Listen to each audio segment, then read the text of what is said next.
fighting it with me. All right, should I take one? Should I take 2 pills? But anyway, I took them and I managed to get to sleep. And I got up early and worked out and had a good breakfast and got over to the studio. And, everything went fine. Friday, I mean, man, we blazed right through, did great. So it was all good. I never even mentioned it to Dan that I thought that was a little bit, I didn't, it was okay. It smoothed over. Although, that seed is buried in there somewhere, right? Sure. The seed is still in your soul. It's like, Sure, why didn't sure. you make sure I got there, man? Right. Shit. So you were trying to write it off as shit happens, and You're right. let's go do what we got to do. I got Yes, let's get our shit done, man. And we did, man. Friday was beautiful. It was so good, man. That, after the first day, we went to a nice Chinese restaurant, had a great time there.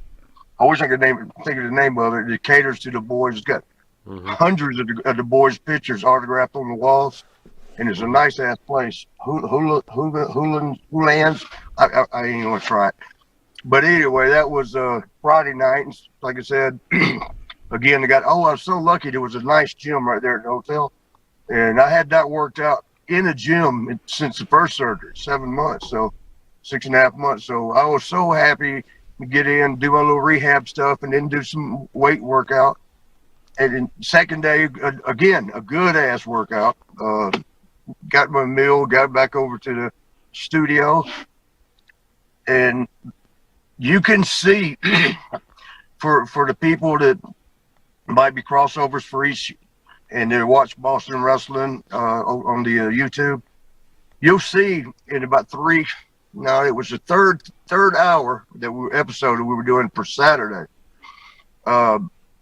I mean, we were breezing. So that would be 5, 6, 7 on week 8. You'll see. You can see a change because I'm always like happy and bubbly and love doing our things. That third hour, I started getting quiet because I started getting pain in my ankles or whatever. I may have pushed the workouts. That's the only thing I figure. I pushed them maybe a little too hard, which is something my doctor was concerned I would do.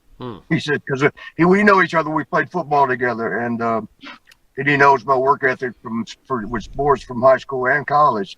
Okay. So he's like, I know how hard you're going to do. Don't overdo it. And there's a possibility I did. But I mean, everything was fine as far as, Dan and I are fine. That mid-third hour, I started having the pains, and it was I didn't want to, we're filming, right? I don't want to but I'm reaching down. Y'all will see, like I said, I'm reaching down and, massaging the ankles. I'm realizing, but don't, make it obvious. And then we got halfway through that third hour, and they burn. I mean, they feel like they're in a furnace, burning. And again, I didn't want to touch the pain pills yet because I want to make sure I can get through that whole weekend. And Dan was talking about it. We always reviewed, and we were in the 90s. And some of the guys, what did I think of this? Whatever, And he's talking away, and I'm sitting there like, don't make a face, don't, because pain was showing my face a lot. And I'm thinking about how's it looking, and I'm like, oh shit, I don't know what he's talking about. Oh man, I hope he don't ask me a question. You got that absorbed in your own pain. I got you. Go on. Yeah, and so I look over at him. He looks at me, and I thought, oh shit, don't ask a question. But he goes, are you okay? And so it must have already started showing on my face. I'm like, and I didn't want to say much, but I'm like, yeah, I'm struggling a little bit, just a little bit, trying to play it off like it ain't bad. But it was hard to get through that last 20, 30 minutes. And when we got through with it, that was our third hour, right? I told him, I said, man, look, I got a blanked on you. I'm so glad you didn't ask me a question right then. I said, if it's going to happen again, I'm going to do the Iron Sheik. I'll chop my chest. That's letting you know I'm starting to blank. Don't ask me something right then. And he's like, okay. And we got into the fourth hour, and sure enough, it started happening. I'm like, fuck, I caught myself on him. And he's looking at me like weird. And I'm like, he goes, what are you doing? And I guess he totally, he was so absorbed in getting our material done. And I said, remember what I told you this is going to mean? And he said, oh, I forgot. And, you know, we got through the 4th hour. I was like, what happened? You were fine when you talked to me. You were just down about something. And I called her. After that, it didn't work. And I called a girl that I know from Boston, told her, you know, I needed company. I didn't need to be alone. And she showed up, 20, 30 minutes later. And again, remember now, the intent was to get up in the morning and go to the gym. That was my main thing. So to rehab, you know, the shit and get a workout. When she got to the door and opened the door to see her, just, you know, not some people will understand, but and I remember seeing her there with a bag, like overnight. I figured overnight bag. I don't know what else she might have had in it. And you know, I smiled to see her, but it must have shown on my face because she's, are you okay? And I was like, no. And she hugged me, and it felt so good. It was not meaning sexual or nothing like that. It just felt like she was really hugging out of compassion. And pretty much the next memory I got is going to the studio Sunday and Dan not letting me in. And I couldn't understand it. Now, remember, this is my memory. It's not what actually happened according to Dan, and I believe him. But when I got there, he had, I couldn't even tell you if the girl stayed over or not. I mean, I called her and found out later, but I had no idea. I just knew that he had a guy pick me up. And I was getting out of the car with it. I kept calling him Eric Clapton. Because you know that song where Eric sings, would you know my name? Sure. If you saw me in heaven. It was how his hair was. And all this guy's hair was exactly like that. So I kept calling him Eric Clapton. He's a great guy, too. Love him to death. I got out of the car, went up to the studio, you know, see through doors. And there's Dan, and he won't let me in. And I didn't understand it. I was, what the hell? And I'm like, Dan, what are you doing? Because we got work to do, right? I'm telling you, this is me, and I was confused as hell. And I don't remember if he told Eric Clapton to drive me around for a while, or called him and told him. But he just wouldn't let us in. He cracked the door a little bit, and I wanted to get in. He said, no, go right around for a little bit or something. I was confused as fuck. I was like, what the hell? And we got in the car and rode around for a bit, and, you know, I'm talking to this guy, and I couldn't even cut up with him too much because I'm like thinking, what's going on here? And it crossed my mind at that time, okay, wait a minute. He gave me half my money up front the first day, and he's going to give me the second half after we were done. I'm thinking, is he trying to get out of paying me the second half? That was what was going through my mind. Okay. And boy, it started. Then everything. Now all them seats before. Okay, that Thursday night was shit. He didn't care to pick me up, you know. But Friday went well. And Saturday he wanted to overwork me while I was hurt. You know, my mind starts perpetuating and getting worse. You know, on man, what the fuck? It was going to a bad place. I don't know how long. We went back to the studio, and I guess we did a couple episodes, which Dan, and I'm going to believe Dan because I'm telling y'all that I don't remember what happened with that girl so I've got that big blank. So something obviously was off with me. Dan would have a better, recollection of how things actually happened. And in hearing him, in that review you were talking about, yeah, he had said, Marty showed up and he was just so out of it. I don't know what the hell he did Saturday night, but he couldn't do nothing but make everybody mad in the studio, and had somebody get him out. So I don't actually know because I remember Eric Clapton picking me up from me riding from the hotel. So I don't know if he sent me back to the hotel to sober up, if that's what he was saying. He'll go sober up. And then that was the second time we came to the studio, and I just don't remember none of that whole first. But anyway, that caused me to be in that place where this is bullshit. And I figured, you know what, we got the live show tonight, and I can't really be that mean. I love Dan to death, and I knew I couldn't be mean to him, but I needed to be if I was getting ripped off. And Understood. I right before the Hell in a Cell, I still had. Remember, I bought that half pint, and I had half of that left. So it's nothing but a couple shots.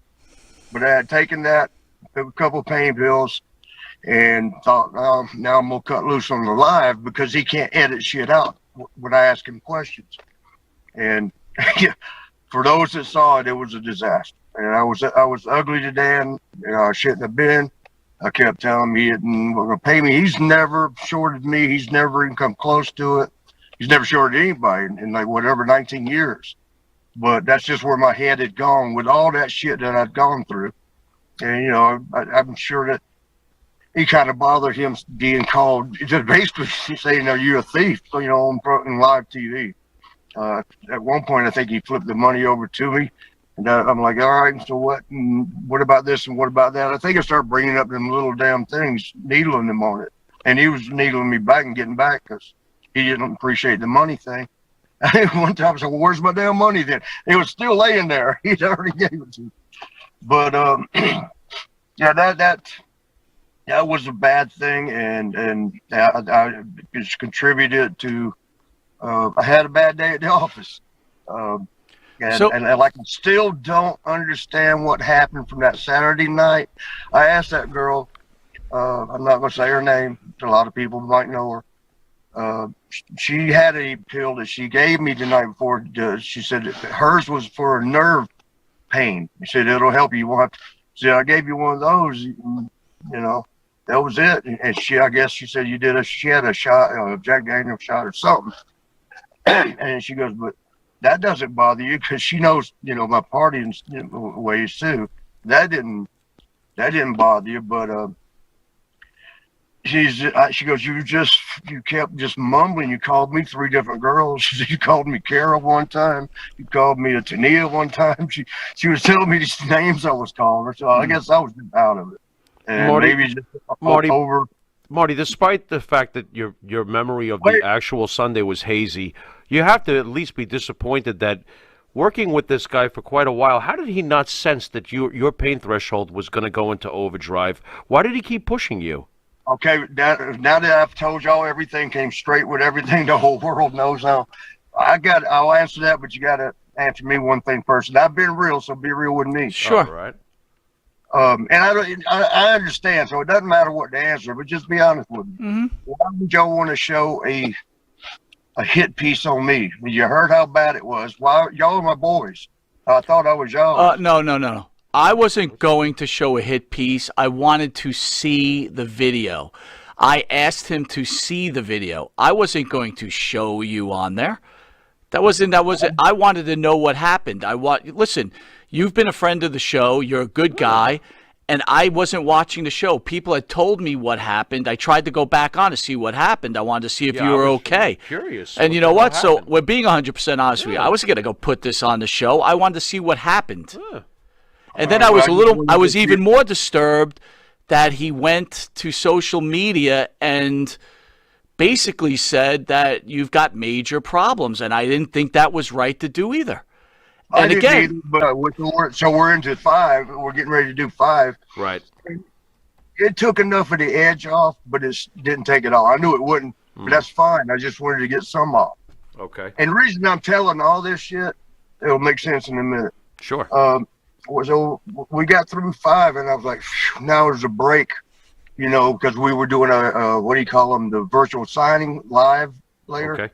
Okay. And it'd give me a 2 or 3 hour break to just relax and stay at the studio, but go lay somewhere and just relax and hope that everything passes. He was like our studio guy in charge, in the room, hollering something. I'm looking at him like, what are you talking about? He goes, let's keep going. I said, do you know what number this is? Because I knew exactly what number. And he goes, well, I don't keep up with it. I'm thinking, well, I do. That's how we judge what we pay. And I thought, well, he knows I'm hurting. Why would he push it today? Because I figured, okay, maybe we're just going to do 4 tomorrow. But I was just thinking that's kind of shitty a little bit, because I'm hurting. Right. But we did it, got through it, but then it didn't leave us much time before the live, so no rest in between. Went right in and did that, and usually on them live virtual signings, as was the case Friday night when we did them, I cut up with the fans. I love to. I mean, I don't even care what kind of crazy questions I got. I'll take them. Sure. If we have fun with it, Yeah. And couldn't do it that night. I mean, it was hurting that bad, and I hated not cutting up with them and just probably looking like I was bored. I wasn't bored at all. Mm-hmm. I just wasn't feeling good. Right. And it had not. I'm pretty sure it was those workouts in the gym, because it had not been hurting me like that for a while. Well, Marty, I don't think it helped you to have to walk in the airport either. I don't think that. That first night. I mean, I'm sure it didn't. No, I don't like think it did. What it is little bitty things that accumulated. I'm not saying Danny did anything wrong. He's very aware of my pain, because he's got a bad pain too, and he's got whatever it's CDRS or some kind of thing that from the car wreck with the Sheik. He's one of his legs is real bad. He has to take a lot of medicine, and his pains. He told me the other day. He was telling me how it'll get so bad. He was having one of his days a few days ago. It's so bad. He goes that he's glad he doesn't have a gun with him, because it hurts that bad. And I clicked with him on that, because I know that feeling, bro.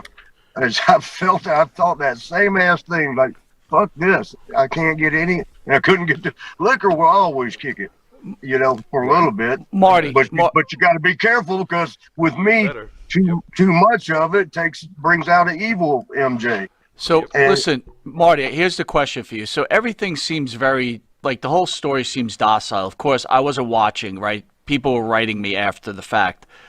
Here's my issue, and I want to understand something. It seems like you and Dan are on better terms, but we're great, man. But here lies the problem. After this whole situation goes on, he goes on Sunday to talk about your multitude of problems and that you need Sunday help. It was. I think it was a week after, or a couple. Yeah, of the people could tell us. Review. Again, if you're working with someone and you have a falling out or whatever else, I'm assuming it wasn't a work. Well, I'll pull it all together if I can try to do it like in 2 minutes. Okay. Saturday night, I even kept telling them this.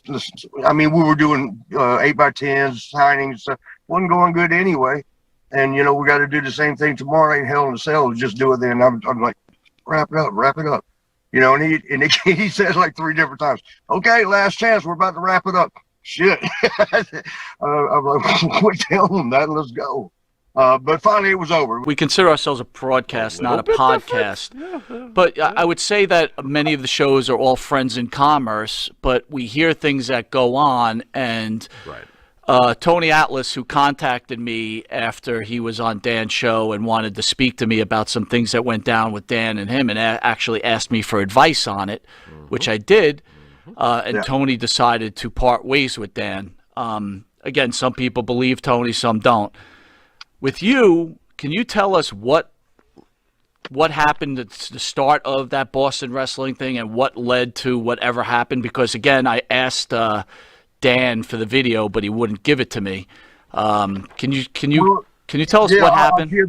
I'll give you the whole weekend. I'll just explain to you that it's going to take about 5-10 minutes. That's fine. Go. When's our next break? 5 minutes? Yeah, about 5 or 8 minutes. Go ahead. All right, I'll try to get to a good part by then. We go in Friday, Saturday, and Sunday, and we do 5 episodes Friday, Saturday, so 5 a day.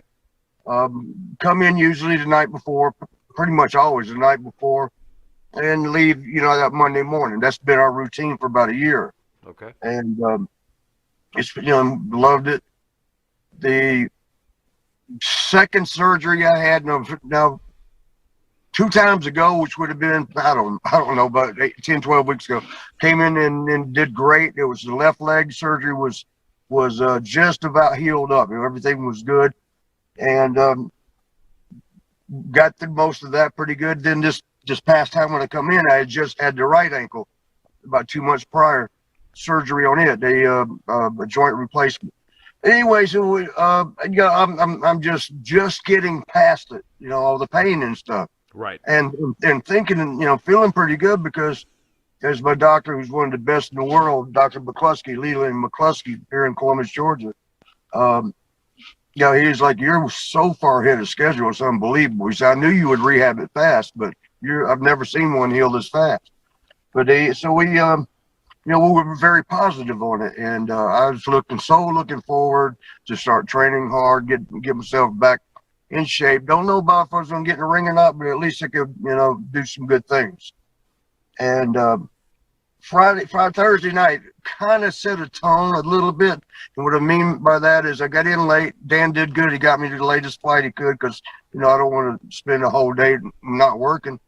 But I got in there. I don't know how he did it. He got me in the one that got in at 1 o'clock at night, up there in Boston. And I'd already had 7 hours of traveling by then. Because I have to drive a couple hours to get to a shuttle service in Columbus, Georgia, to go 2 more hours. No, I'm sorry, an hour to get to it. To go 2 more hours to Atlanta Airport, which got to be there an hour and a half early. Then a 2.5 hour flight up to Boston. I had 7 hours of transit already. Okay. By the time I got there. Okay. At 1 in the morning. And, Dan is, for the whole year that I've been working with him, he's always there to pick me up with somebody. Wasn't there, but he called me and he goes, go to, there was a hotel would be there with a shuttle service, which was fine with me. And he told me where it was at over by the limos. Now I got this boot still on my right leg, the one that's still, it ain't 100% yet. And there's a little bit of a walk, and I got there and I waited and looked around and waited and looked around and waited. Finally, I called him back. I said, brother, ain't nothing here. And he goes, are you in the right place? I said, I'm right where you told me. And so I wouldn't ask one of the limo guys. There was one guy there. Now it's like 1:30, almost 2 in the morning. One limo guy there, and he goes, yeah, right here's for the hotel. I called him back, said, I'm in the right place. He called again, and then he called me. He said, call this number. This is the hotel. They'll tell them what's going on. I called them, and they said, shuttle's not there because we stop at 11 p.m. We told your guy that. Ooh. So, this is a hell of a time, and to be going through all this at the airport and somewhere in Boston. I called Dan back, and he said, F it, I'll get you an Uber. And he says, find where the Ubers. And I did. I went up to the limo guy, said, where are the Ubers? He pointed, you got to go over there. And it was like a damn quarter-mile walk. And I'm like, nah, hell no. I got one crutch and one boot on. I ain't walking that damn far. You can't even see how far I had to walk. Boston Airport. Oh, no, man, you ran me in the ground yesterday when you knew I was hurt. Oh, no, man, you just don't want to pay me my other half. All that shit festered out. That's all it was. Because none of it true. Well, the first two things were true, but Dan wasn't trying to do that. It's just things happen. Shit happens. Like y'all said, shit happens on the road. Listen, you said it. It's a bad day in the office. All is forgiven. I'm glad you guys made up. We look forward to seeing you on the Marty party. And I got to tell you, Marty, you sound great tonight. I'm so glad the way you sound, and I want to thank you again. Be good. That was something I was telling Dan. He's like, I'm going to set you up to help you out. I want you to get rehab. Rehab ain't going to do shit for me. Look, man, rehabs I've been to high up ministers. Preachers. I've gone to friends. I've confided in friends that had the same issues. But I won't say Jake Roberts or Scott Hall's name, but I've gone to guys that had a problem like mine. Yeah, well. Hey, Marty. And nothing is going to work until I can do it for myself. Rehabs are damn work, first of all. They might work for 9 to 5 type of personalities. A 9 to 5er, not putting them down, but does not live the lifestyle and have the personality of a wrestler. Not even close. Not even close. Yeah, I totally get it. So the rehabs, all that is a PR stunt. Like, hey, he's trying. Hey, shit. Marty, if I can get this in real fast, just coming from my point of view, dude, we would never put a hit piece out on you. And besides, as far as this relationship between us and you goes, the only one who's ever done any hitting is you. No, that's true. So there you go. Okay. Ow! Ow! You got me on that one.